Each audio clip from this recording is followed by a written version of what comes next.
At huwag kalimutang mag-subscribe, i-like at pindutin ang notification bell para lagi kang updated sa ating mga bagong video.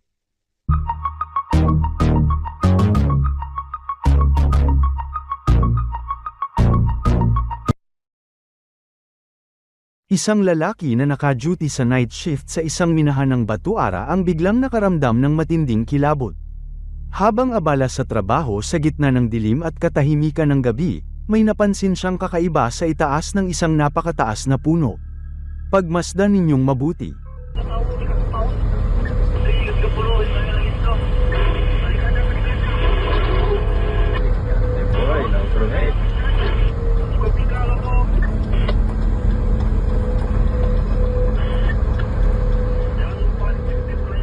Sa kuha ng kamera, makikitang may nakaupo sa tuktok ng puno, isang figure na pinaniniwalaang kuntilanak, nakatingin